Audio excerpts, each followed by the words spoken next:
Hi, my name is Nicole M. Hewitt, and this is my debut middle grade novel, The Song of Orphan's Garden. It is a novel in verse, which means that it's written in poetry, if you haven't seen that before.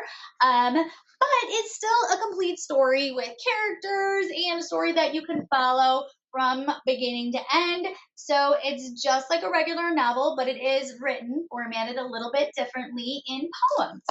And this one is actually a fantasy in verse, which you don't really see very often. So, if you really like fantasy, but you haven't tried out a verse novel, this might be one you really like. Or if you love verse novels, but you haven't read a lot of fantasy, you might want to give this one a try because you might like it a lot.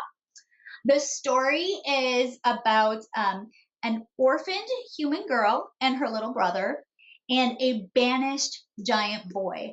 They live in an Arctic world that's getting colder every single day, getting so cold, in fact, that it's hard to survive. And so they need to reach this same magical garden in order to survive. The garden is calling to them, and they think it's out there, but they're actually not even 100% sure that the garden exists. They're just hoping that they can find this garden.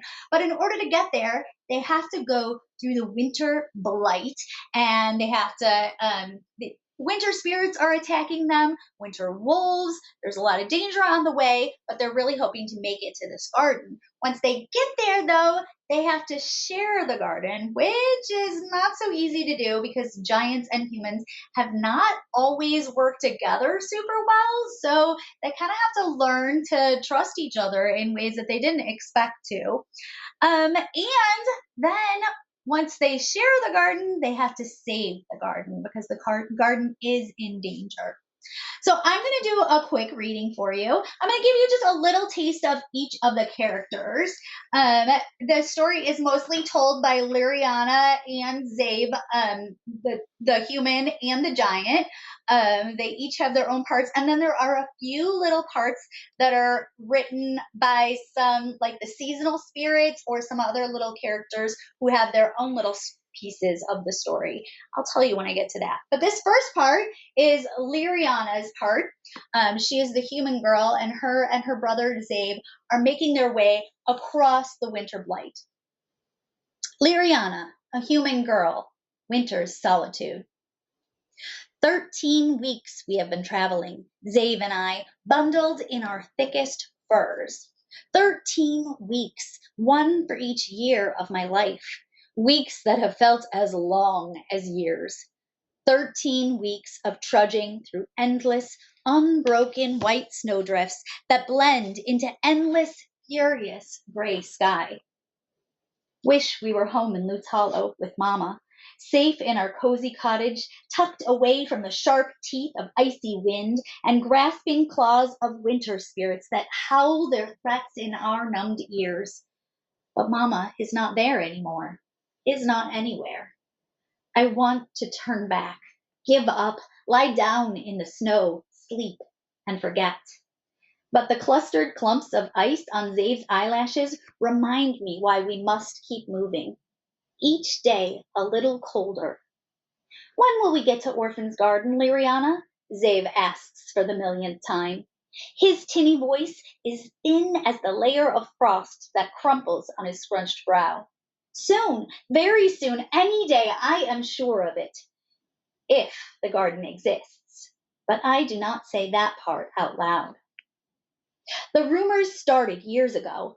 Tales of magic that calls to orphans, leads them to the only unwarded, giant free garden in all of Gerda.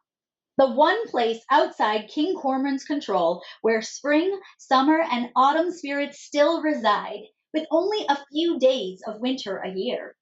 No wards and no giants means anyone can walk right in and sit among the branches of healing trees that ease the cold right out of your bones. Or so they say. If the garden exists, we will find it, Zabe and I. We will not live much longer without it. So that was Liriana, the human girl. The next poem is actually told from the perspective of the seasonal spirits. So this one is a formal poem. It's a sonnet. Most of the book is like the poem that I just read, where it reads mostly just like a regular story with just like a little extra lyrical value to it. But this one actually is a formal verse poem. It's a sonnet, so it rhymes, it has meter. You'll see. All right, seasonal spirits, splendors spoiled. The splendors of Gerda's gardens can't be told.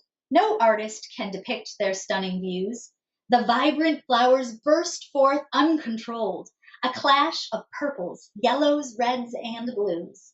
With healing trees that soothe aches from your bones, and scrumptious fruits that sparkle on your tongue, and magic, even in the smallest stones, that keeps a person's heart forever young.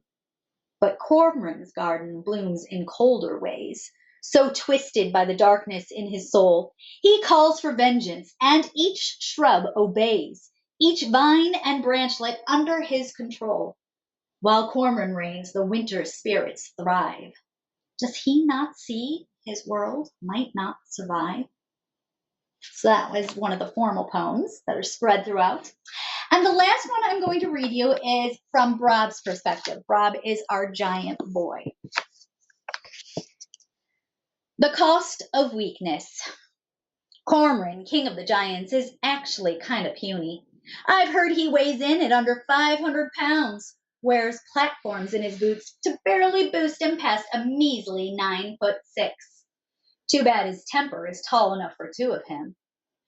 Cormoran's garden throne room is anything but puny, with towering ice-tipped trees and sprawling silvery shrubs that stand tall and imposing, like ever-eager soldiers at attention.